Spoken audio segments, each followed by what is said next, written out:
All right, welcome everyone. I'm Joel Reinhardt. My current role is as Director of Football Performance at Lafayette College in Eastern Pennsylvania. I know a lot of you who have consumed from some of our sprint jump throw content in the past, whether it would be the podcast or some of the articles. We're going to dive more, this one being the first, and then we'll be doing this more consistently with some of the longer form YouTube videos where we're going through some of the work that we're doing, me, Brandon, and Andrew, specifically, at our jobs or in our own training or whatever it may be. So I'm going to talk through, we just finished a 3-week training cycle in our summer one with the football team at Lafayette.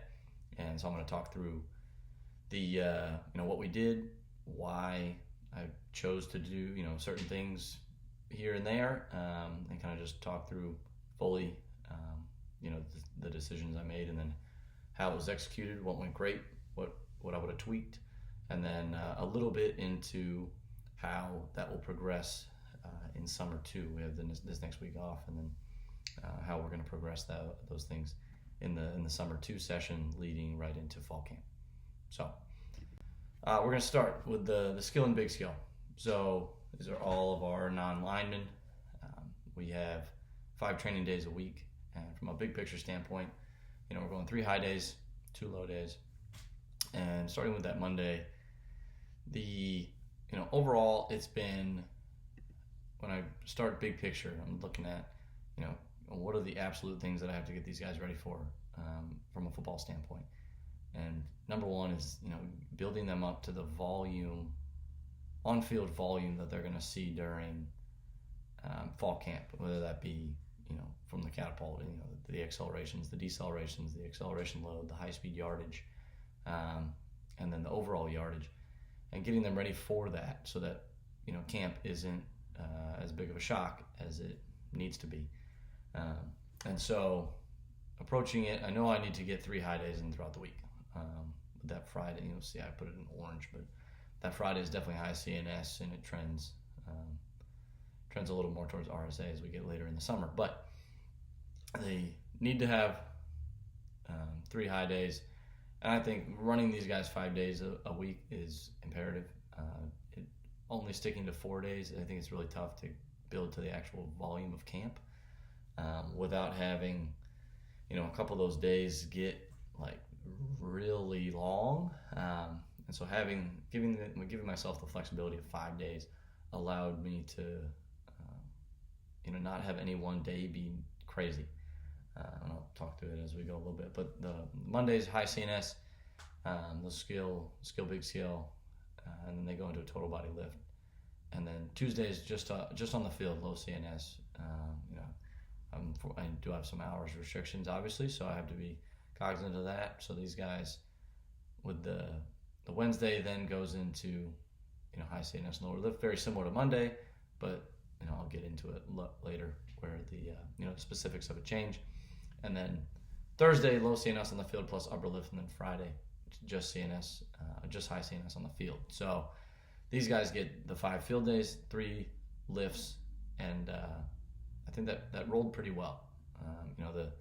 I'm definitely one who, especially with my skill guys, the amount of weight room work that we'll do late in the summer and into camp is probably a lot lower than some are used to, but I don't necessarily worry about, and haven't had an issue in the past with, strength levels dipping off or certain, power outputs dropping, just because that's the dip in volume in the weight room is matched by an increase in high intensity work on the field, whether that be increased high speed yardage, increased sprint yardage, and an increase in plyometrics on the field as well, and then an increase in the intensity of those plyometrics. So we'll dive into these days a little more specifically.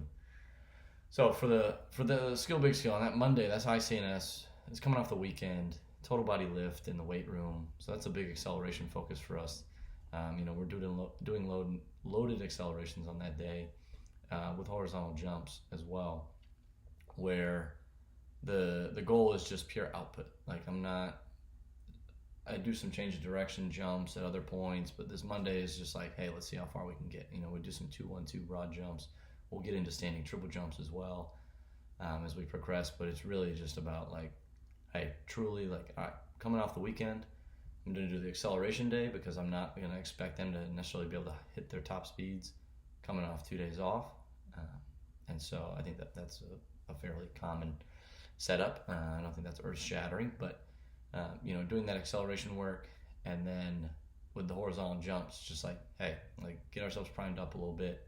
And then the change of direction and agility work we do on this day is there's kind of twofold. So it's a focus on being able to decelerate linearly. So I'm sprinting straight ahead and I'm slamming on the brakes straight ahead, essentially, without having to turn my hips or turn my shoulders, that sort of thing. Just really trying to push their linear deceleration capabilities. And then also all the agility work we do is like head-on kind of box tag agility, where I'm the defender, you're the offensive guy, and we're coming straight at each other. And then I'm having to react in that way. So, and again, those drills we're doing aren't necessarily, earth-shattering, but we're just putting these guys in good environments where they have to, react off another player, and those environments will, kind of become more complex and intensify as we go, adding yardage, adding, 2 defenders, adding 2 offensive guys, so you have a blocker, that sort of thing. But that's the general thought on those is all the agility stuff is kept pretty much head on, where you'll see actually that's juxtaposed with Wednesday is we're expecting higher speed stuff, so a lot of the agility stuff is actually from a trail position where we put guys in a spot where they're really having to chase somebody or get chased. And then in the weight room, they have a total body lift, knowing that, a typical kind of, if I had 4 runs, 4 lifts, this would be kind of a true lower lift or whatever, and that's what we do in the winter with these guys. But knowing that I'm only getting 3 lifts with these guys, I should say planning 3 lifts with these guys, it's fitting in a little bit of upper body. So I say it's total body. This focus is still lower. So they clean on this day. They clean, back squat, and then they had some push press. And this is where we do a lot of our hamstring isometrics, and then just some upper back work as well. And the reason I put the hamstring isos on this day is we get pretty heavy with them, and we get pretty intense, or we'll get into some pseudo isometrics where, drop catches and switches as well, and we'll do that loaded.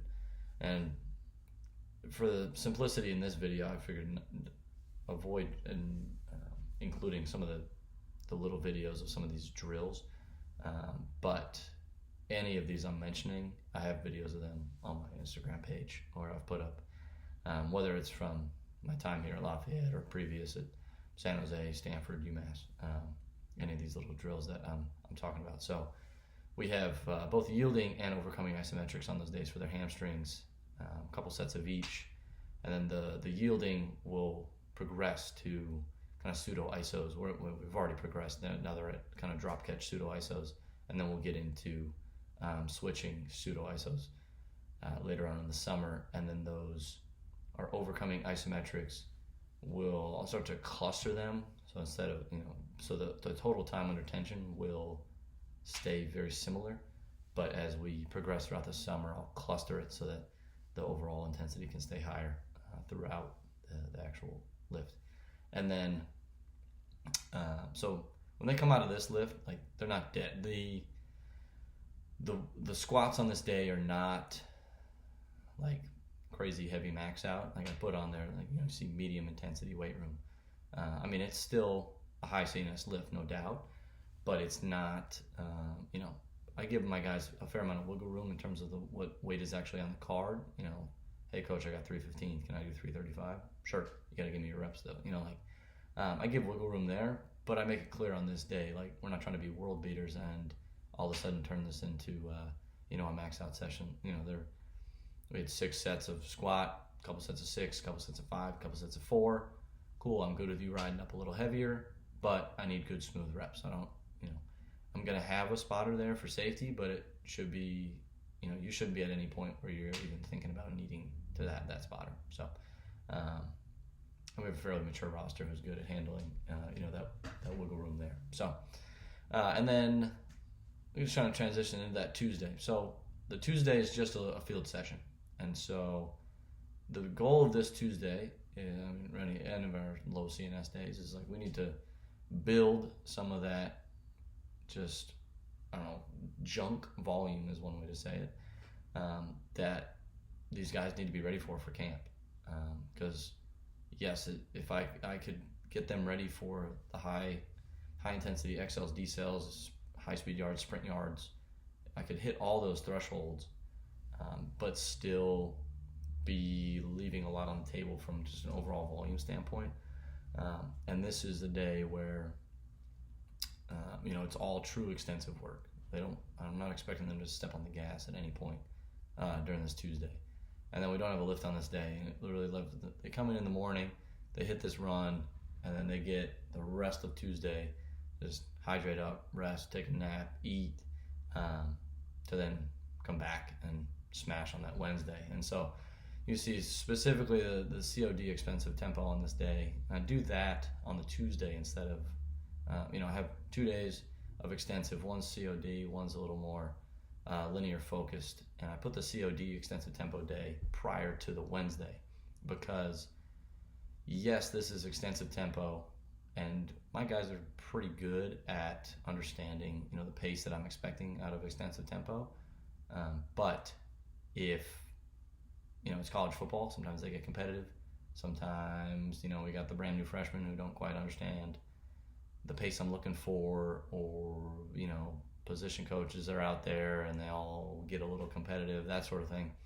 So if the extensive session becomes a little too fast, for whatever reason that ends up being, and becomes a little too intensive for a true kind of high-low split, then knowing that I'm doing our COD tempo, even if it gets too fast, they're not going to be lit up from like a high-speed yardage standpoint. And so they might have some, peripheral fatigue. Hey, my legs are a little sore, whatever. But I'm not worried about if this day gets too fast, is that going to affect our Wednesday, where I'm expecting these guys to run full go for a lot. We get a lot of high-speed yardage, a lot of sprint yardage on that day. I guess when I say high speed, for me, that my threshold is anything above 80% of max velocity, and then sprint yardage is anything above 90% of max velocity. So that's high speed and sprint yardage thresholds that I utilize. And so that's the decision to use the COD on that day. And, we'll do some 90-degree turn tempos, we'll do some 180s, we'll do some curve work on this day. So it's some maneuverability curve type stuff, where even if it gets out of hand, and we just had 3 weeks of it, it never did get out of hand, but even if it did, it's not going to be too fast where it's affecting Wednesday. And on this day, knowing that I'm only getting 3 lifts, I fit in some of the kind of odds and ends stuff here. So that's why I put contact prep, some rudiment hops, and then some odds and ends. So as a rest in between the sets of our tempo, we'll do some, we'll do neck isometrics, we'll do groin, we'll do different contact prep, shoulder type of work, where it ends up being almost active type rest between the sets of the tempo. So that leads into, what I mentioned is that Wednesday, and this is the day that the guys know, like, I need you to step on the gas, full go. This is the biggest, most intense day of the week, where you need to be prepared, hydrated, all that. Like, not to say you don't need to on the other days, but this is the one where we step on the gas for sure. And that's fly 10s for max velocity. They got the circles and curves is some of the agility type stuff that we do, but the curve stuff is still long enough where they're getting up there in speed. And so the max velocity is, we start with some head turn sprints, and that'll expand out in intensity throughout the summer, but it's literally sprinting forward. So our skill guys had 30 yards sprinting forward, 15 of those yards they're looking at one of my interns on the left sideline, and then at the 15-yard mark they're flipping their head and they're trying to find my intern on the right sideline. And so getting these guys a little more comfortable with sprinting straight ahead without being able to look in that direction. And that's a big thing.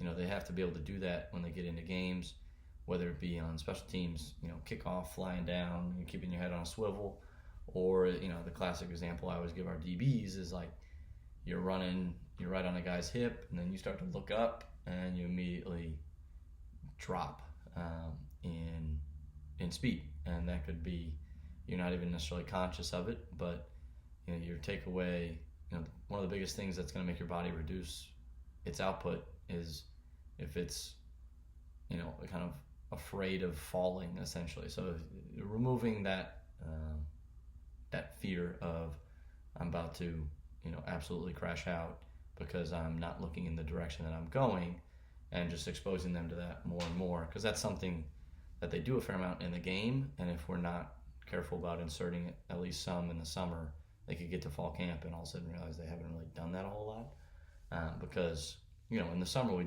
still do a fair amount of football work with our player-led practices and our 7-on-7 and all that, but we're not really doing any special teams during that.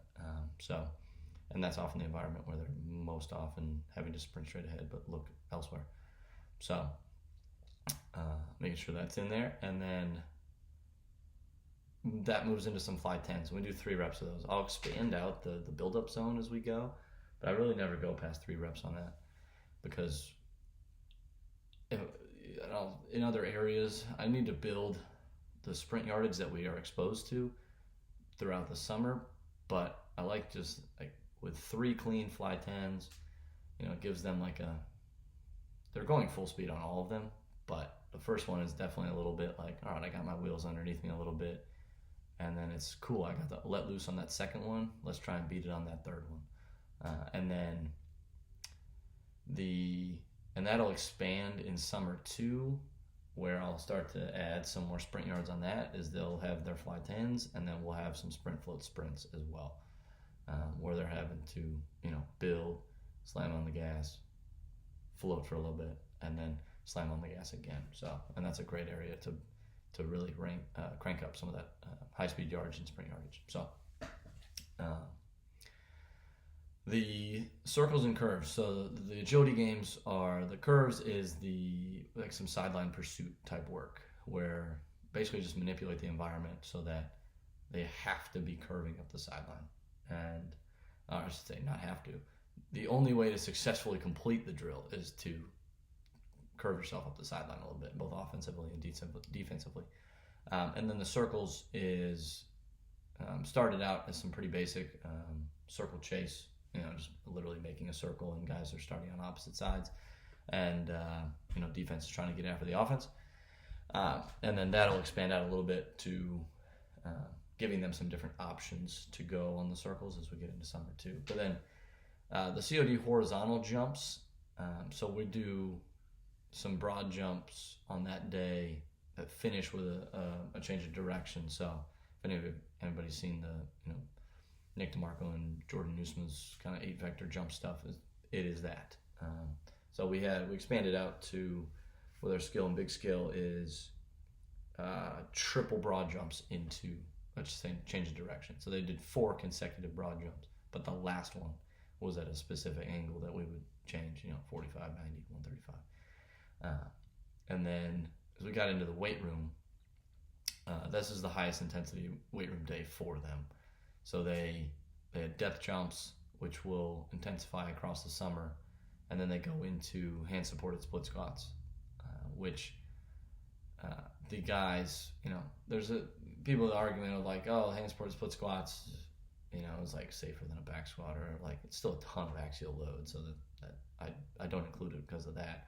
I just think taking the hand support, taking away any balance requirements, or reducing the balance requirement, just allows these guys to really load it up, and you see that these guys always surprise themselves when they first get introduced to it, what they're capable of in doing with that hand supported split squat. So I like that with these big skill guys, is the environment where if I'm in a day where I'm saying, hey, I want this to be like, I want you to come out of this weight room session like absolutely drained, and this is our day that we're really getting after it from a heavy standpoint, it's almost always going to be a hand supported split squat as their main one. And then a couple other little odds and ends in there as well, but then the other main one that we get after is the RDLs on this day. So barbell RDLs. And we specifically, like, always strapping up our RDLs, going through a full range of motion. They'll have some tempos sometimes with those, or, an ISO in the bottom, that sort of thing. But I put that on those days, put the hammy ISOs on the Monday, and then the heavy RDLs on the Wednesday, because, if I put those heavy RDLs on the Monday, like, you can maybe still feeling some residual from that on Wednesday, and I don't want to affect that Wednesday at all. And so sticking those on Wednesday, if we're still feeling a residual from the RDLs on Friday, it's not a huge deal, and you'll see, because I'm really only expecting I'm expecting them to run full speed on those Fridays, but the environments are such that it's a lot more short change of direction area type stuff. So the absolute velocity isn't that high. So if their hamstrings are a little sore on Friday, it's not necessarily the end of the world, and I don't feel like I'm putting them in a bad position. So that's our Wednesday. I should add, before going on to Thursday, both our Monday and Wednesday training with those high CNS, the field work is followed immediately by our football skill work. So they do 7-on, player-led practice, 7-on, right after we do that skill work, and then that 7-on expands out throughout the summer. That's one of our ways to build some of that high intensity volume, is expanding out that football work, and then when they're done with that, that's when they come into the weight room. So that builds off into Thursday, where it's another low CNS day. They come in. This Thursday is definitely the one where, from a coaching perspective, I got to get them going a little bit. They feel the worst coming off of Wednesday. They had, some of these guys are getting over 100 sprint yards on those days. That'll expand out. They might even get 150 sprint yards in the summer too on those days. So, like, your glutes, hamstrings, calves, everything is fired up. And then you went into the weight room, had the hand supported split squats, had the heavy RDLs, like, you're gassed, and so then they come back, long warm up on this day, but then this is where I plug in the linear, and we do some curvilinear tempo on this day, because if they get a little competitive and out the gate with some of the linear tempo, they're less likely to do that because their legs feel gassed from Wednesday. So, and if they do get out the gate a little bit and go a little overboard, it's not going to necessarily, same reasoning for Wednesday and the RDLs, it's not necessarily ruin, quote unquote, Friday, because Friday's all shorter change of direction type work. So, but on this day, even with guys being pretty good about sticking to the tempo, there is they still clip into that 80 to 85 range enough where we still accumulated a decent amount of high-speed yardage on this day, which, having all the different thresholds in the catapult system is nice, because I can look at every single different split up that I want. So I can look at, say a Wednesday and say, hey, cool, we got some guys are getting 300 high speed yards and 100 sprint yards. Awesome. And then on this Thursday, I can look and say, okay, technically from a Charlie Francis exact standpoint, extensive is 75 and below. So if one of my receivers gets, 250 high speed yards on a linear extensive tempo day, which isn't necessarily uncommon, just on the surface, you're like, oh no, that's terrible. But if all of that was accumulated between 80 and 85%, which I'm able to see, then I'm like, fine, that's good. And I actually prefer that, because it's just another day where I can rack up high speed yardage. And so it ends up being actually fairly beneficial. Now, I don't want to see any sprint yards on that day, but if I come back and I have the column of high speed yards is, a couple hundred, and then all sprint yards is 0, 0, 0, 0, 0, 0, and everybody's max velocity for the day is between 80 and 85, which I had this past Thursday, that's great. From a technical, being super picky about it standpoint, is that extensive? No, but that's fine. For the reasons I've said about not worrying about Friday as much. And then similar to Tuesday, we include some of that odds and ends type stuff, rudiment jumps, contact prep as rest in between the tempo sets. So, and then they do have a lift on this day. So this is their just like upper body smash day. It's always fun in a college football environment to give these guys a day where it's just like, hey, we're gonna bench, and then you have a ton of upper back volume. Here we go. And so, we'll get, as we get through the summer, we'll get into some speed bench, that sort of thing. But for the most part, I let the guys have fun on this day.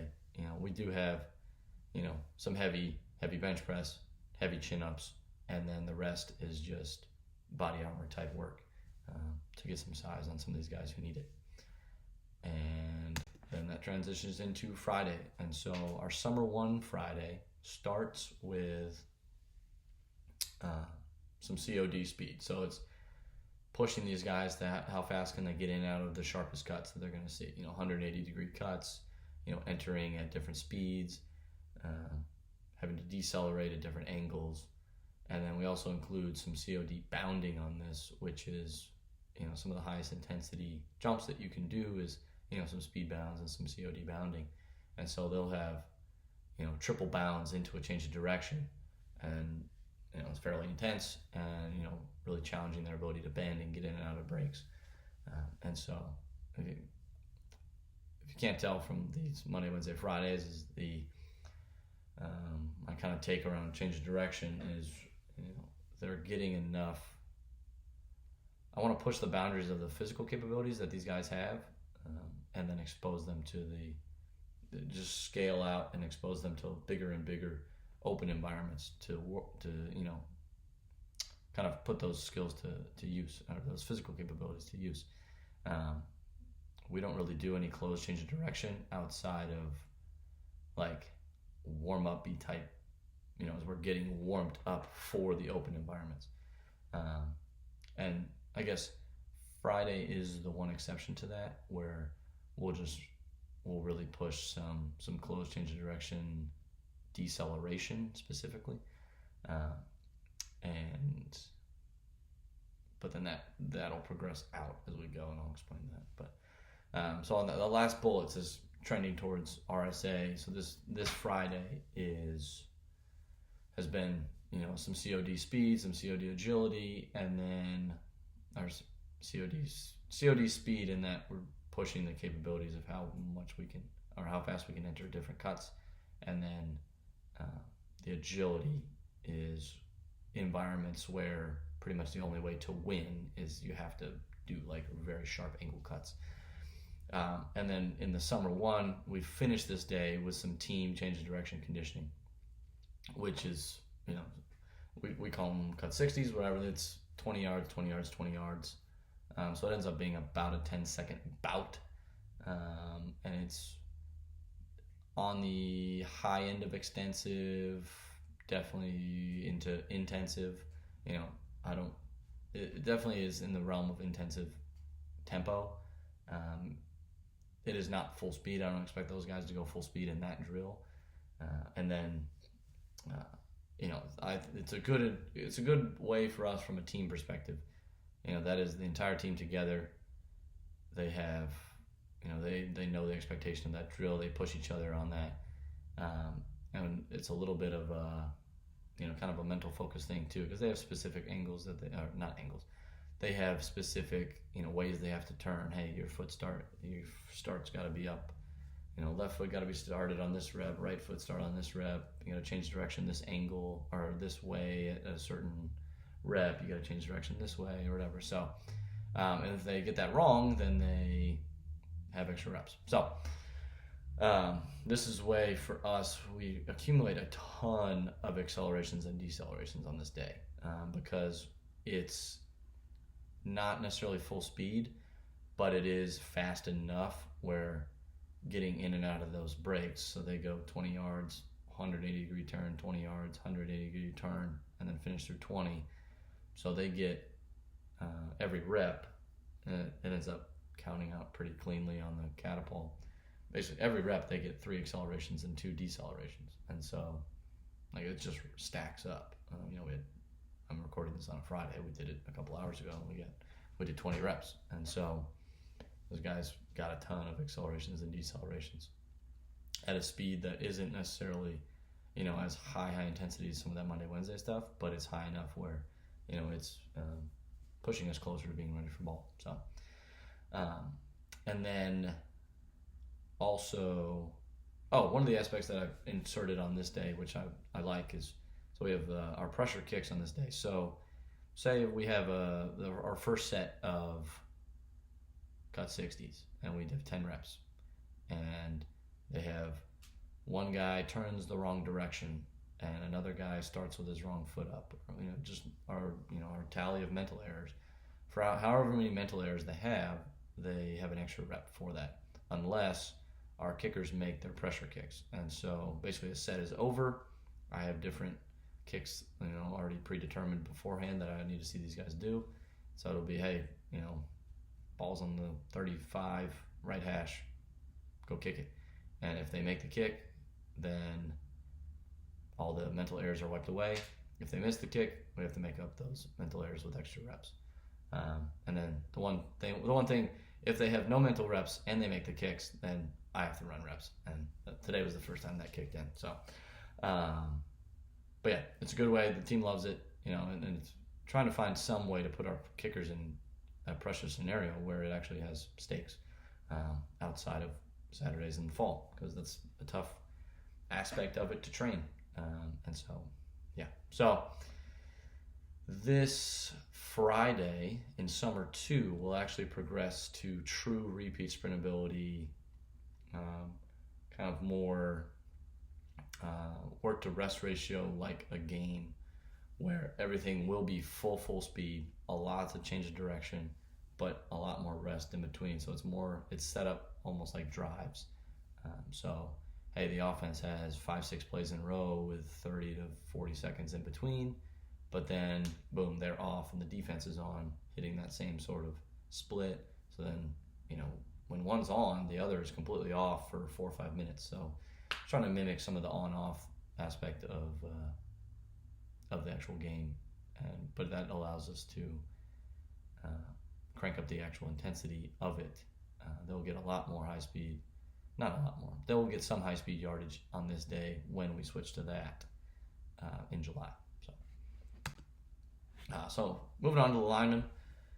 So they have essentially the same from like what's high, what's low type of day, but they only have 4 runs and they have 4 lifts. So big skill, 5 runs, 3 lifts. Linemen, 4 runs, 4 lifts. They don't need nearly as much field volume, and I have no desire to overrun my linemen, just because. And so if I can use my time more wisely and get another lift in with them, let's do it. So it ends up putting us in a little bit of a situation that I don't personally care about. I've seen others care about, where it's like, we're missing a little bit of the team aspect on some of these days because we're not necessarily all together, but there's still so many times throughout the week where we are all together as a team that I don't see it as a big issue. And it hasn't been an issue, especially because we finish those Fridays as like we have certain drills on those Fridays where everybody is doing the exact same thing, whereas opposed to, those Mondays, Wednesdays, Tuesday, Thursdays, we're all out there together, but the line is doing some stuff separate. So we still have that Friday where everybody's together and locked in, getting some of that team aspect of it. So looking at the Monday for them. So it's an acceleration focus for them, but it's even heavier. So I basically touched on this on the Wednesday. Basically don't have a true max velocity day for the linemen. Again, their demands are different, but it's very similar to the big skill on this Monday. This is the day that's most alike for the two groups. And actually there's a typo on that. So that's not linear deceleration plus head-on agility. That should be contact prep plus head-on agility. So, oops. So they have the acceleration focus. They have some heavy acceleration stuff. And then they have the same horizontal jumps that the big skill did. Really attacking their ability to bend, getting in and out of those jumps. And then they have contact prep plus head-on agility. So the head-on agility for them is in slightly smaller environments than what it is for the skill big skill. But the linemen still need to have the ability to, it's not necessarily the, hey, I'm trying to evade this person to avoid getting tackled, but it's from a defensive line standpoint, I'm trying to get around this person. Or from an offensive standpoint, I'm trying to keep my body in front of you. So putting them in those head-on scenarios where, the ability to win, and I prep them on this from a focus standpoint is like, hey, from an offensive standpoint, when I do it with skill, big skill, the offense is the one who's actually trying to get past the defender, whereas it's flipped for the lineman. So when we're in this head-on agility, the offense is trying to stay in front of the defense, but they're trying to do so in a way that is at least somewhat mimicking what would end up happening in football, where, I reached out and tagged you for the skill big skill, that would be a win. Hey, I got tagged you, I would have been able to, grab your ankle, tackle you, whatever it is. But for the lineman, it's like, no, you need to be able to get your center of mass in front of this person. So that's just the adjustment on that. And then they have some contact prep on that. They do some bear crawl battles against each other, and that'll progress throughout the summer in terms of intensity and some of the durations of that. So, and then in the weight room, this is a true lower body lift, and it's the highest intensity weight room work that they do of the week. So it's a little bit different than how I have it for the skill big skill, where Wednesday is that highest intensity. But for the linemen, I'm not as worried about frying their legs for their max velocity day because it's a little different in the focus. So, but they do get two more lower body, they get two more total body days later in the week. So I don't want to. You'll see why that last strength day isn't their highest intensity. So they end up basically having 3 days where their lower body is being utilized. One of them is high. That's this Monday, the highest intensity. The Wednesday is all power work, and then the Thursday is all strength work. But it's like kind of base strength work, almost similar to that Monday with the skill guys, where it's, hey, we're not trying to set PRs, we're not trying to go crazy, we're just getting good solid reps. In kind of a, from a relative intensity standpoint, it'd be in the 80-ish% range. So kind of wiggling the sets and reps there to make sure they're in good spots. And so that's on this Monday. The specific implementation is they power clean and they have trap bar deadlift. And that's where I'm like, hey, as long as we're in good positions, rip it off the ground. Hey, coach, can I go with my card? Yes. As long as we're in good solid positions on the trap bar, I'll let them rip there. And then they have some heavier intensity, like assistance work on the back end, some barbell glute bridge type stuff, where it's, making sure that I'm being respectful of the fact that they just had heavy deadlifts, and so I'm trying to avoid too much axial load on them, but they have, some barbell split squats. The absolute load that ends up being on them for that isn't as wild. Because that's not hand supported. That's not a hand supported safety bar split squat. That's a true barbell split squat. So they do have to have some of the balance aspects. So the absolute weight isn't as crazy on that day for the split squat, but they're coming off the trap bar. And then, so for them on this day, the line, in the same way for big skill big skill, when I was saying the Wednesday, they come out of that and they're like kind of reeling a little bit. That's how the linemen are after this Monday. But they come around, they don't run at all on Tuesdays. So Tuesdays is the day where the big skill had just the run, no lift, and the line have just the lift, no run.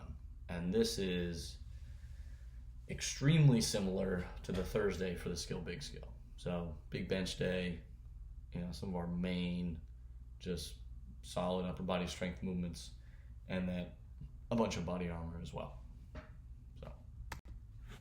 So Wednesday for the line is similar in setup to the skill big skill, but some of the specific implementation gets changed. So from a max velocity standpoint, they're still doing some loaded acceleration, but I let them go further. So it's much lighter.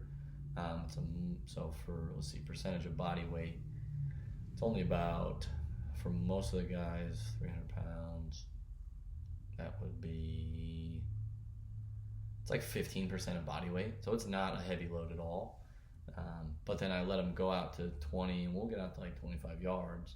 So even with 15% of their body weight and around their waist, I've got, the linemen that I do have catapults on. Like, these guys are dipping into some of those sprint yards. Actually, they're getting above 90%, towing 15%. So it's I'm good with it. And they don't need to run fly tens. I don't need that from these guys. But I do want to put them in scenarios where they got to run fast, and they have to do that at some point in the game, whether it be a D lineman chasing down a backside tunnel screen or whatever, or an offensive lineman getting out downfield on a screen or whatever it is. So I need to expose them to that, but just not nearly as much as those other guys. So, and then they have similar circle work to the skill big skill, and then they don't do the sideline like curvilinear type chase work. They have more contact battle type stuff in lieu of the long type work. So okay, so and then on this day they have a total body power lift, which I touched on. So let's see, that started out right now. First block is split jerks with box jumps. Then they go into power cleans with med ball variation, and then they go clean pulls with some isometrics, and then they finish with barbell RDLs, which doesn't quite fit into the power aspect of it, but and then some other isos as well. And the only reason I got away from the true total body power lift on this day and threw the RDLs in there is because I am expecting them to run full speed at some point on Friday. And so even though I'm doing the total body strength work on that Thursday, they're back squatting at moderate percentages. It's not as crazy. So all right, sorry about that. I had to stop the dog from barking.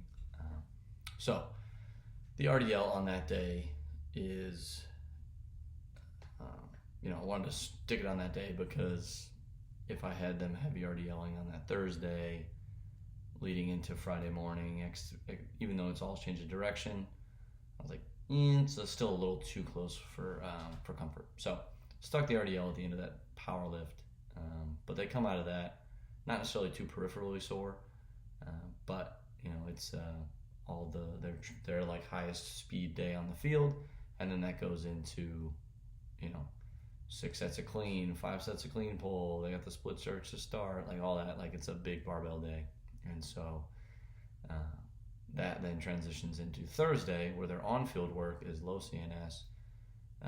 They do similar, shorter distance, but similar curve extensive tempos that the skill guys do. And then when the skill big skill get into some of their longer linear extensive tempo, the linemen go over to the prowlers, and basically depending on the distances I'm doing with the skill big skill, like the expected finish times, if the finish time for the skill big skill is 8 seconds, then with the linemen they have an 8-second prowler push, and that is extensive. It's kind of like a prowler duck walk almost is the way that it ends up looking. And so that's their work there. And then similar to the other days where fitting in some odds and ends, some contact prep, some rudiment jumps, some little groin isometrics, some neck isometrics in there on the field as a rest between the sets. So, and then the total body strength lift, they come into the weight room and they follow up that heavy barbell day the previous day of the split jerks, clean pull, all that. They then come in and it's all moderate intensity, still in the high. It's still rank as high CNS technically, but in the moderate intensity weight room type stuff. So they have incline barbell bench, they have some lighter hamstring work, some hamstring curl type stuff, and then we back squat on that day, and Then they have some loaded carries, some goblet lateral squats, some stuff where, it's not, unless, if I let them go crazy on the back squats, that could definitely get into very high CNS. But similar to the Monday for those big skill, it's kind of in that medium intensity range where they ride up a little bit, but we were able to do that, and they're still fine for Friday. If this was the big skill, I wouldn't, and I had that turnaround to Friday, I wouldn't be doing that, because the absolute velocities that they're getting up to on that Friday are way higher than these linemen. And so, but with the big boys, they're in smaller environments, they're in much shorter change of direction type expectations. So if they're a little sore from those back squats, it's not the end of the day, but their hamstrings aren't necessarily fried from that total body strength lift. So, and then Friday for the linemen was very similar